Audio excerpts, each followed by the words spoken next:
There is no better way to honor our beloved dead, our dearly departed, than to live our lives well.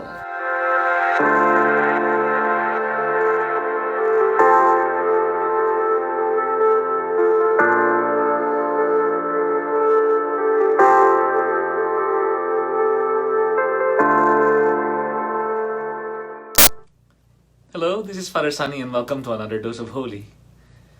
Today I did a funeral mass, memorial mass for a 77-year-old, a 77-year-old, 78-year-old man from Florida whose family, some family live here in the area in Elmhurst. This evening I just also found out that our dear Norma Vaughn in Kankakee have passed away. It leaves me a little feeling of sadness in my heart, but at the same time, pride, because Norma fought the fight with faith all the way to the very end, and I know that. So, Norma, I know you're listening. Thank you for all your encouragement and all your prayers and just the positivity that you have shared to so many of us, especially when I was in Kankakee. I will miss you. I know the last conversation I had with you and Joyce was not an accident on Facebook here on Messenger. So go with our love and our gratitude and our honor for you. Yeah, one of the most challenging things about being a priest, I think, is being at the very front line of these realities of our human life. You know, we are at the very front line of these things of human frailty, our death and sickness and weakness and just all the reality of being human. And sometimes we cannot help but pause and think about what really matters in our life. But for this particular dose of Holy, I wanna teach. I wanna remind all of us that our beloved dead who have tried to live their life well on the other side during this lifetime and have lived their faith the best way that they know how, coupled with God's mercy and God's true ardent desire and longing for every soul. We continue to pray for our beloved dead, but mostly I think I have a feeling that they are in a better place. They truly are in a better place where there's no more sickness, no more doubts, no more concerns, none of this, no more struggle, just basking by God's goodness, in the glory of God. So there's something quite special and powerful about that. And so while it is true that our beloved dead are now resting in the rest of the peace of Christ, the real challenge and the real struggle continues to remain with all of us who are still journeying this earthly path, and it doesn't necessarily get easier.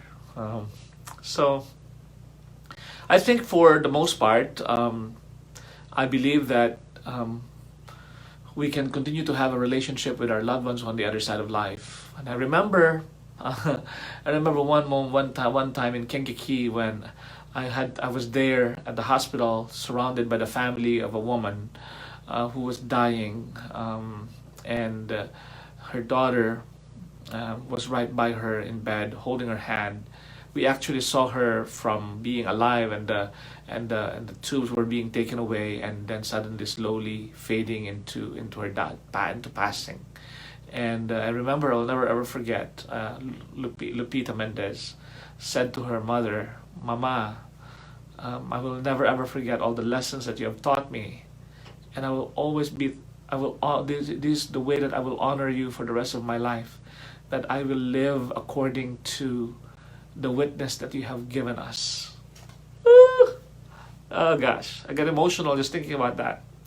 Because I think it's true. There is no better way to honor our beloved dead, our dearly departed, than to live our lives well and to live it in in imitation of, in continuation of the legacy of their faith, the legacy of the important values that we have learned from these beloved departed. So take what is good, and be at peace with everything else.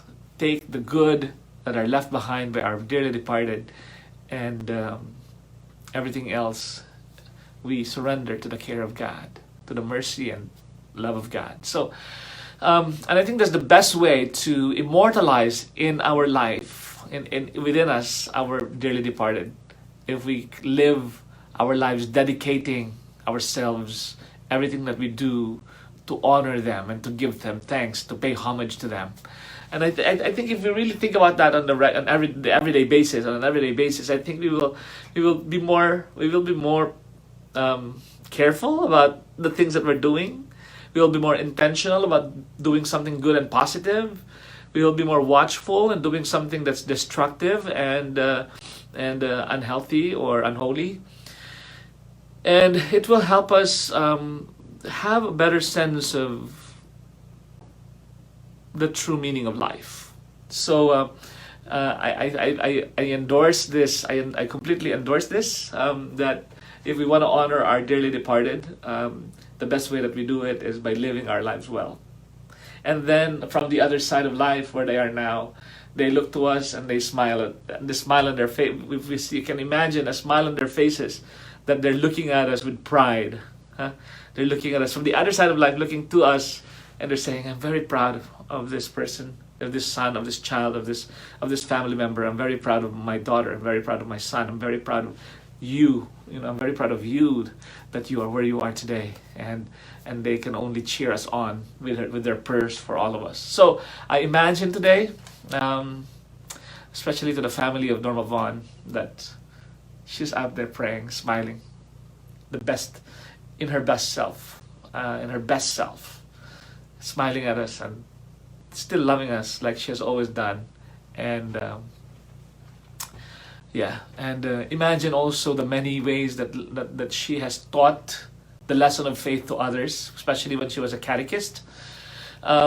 She was teaching all the second graders at one time, second graders or first graders, and I would watch Norma Vaughn from my office with her little children following her from the classroom to wherever she was going to go, and teaching them about God and creation and faith and being a good person, and the lesson of prayer and all these amazing things that she did.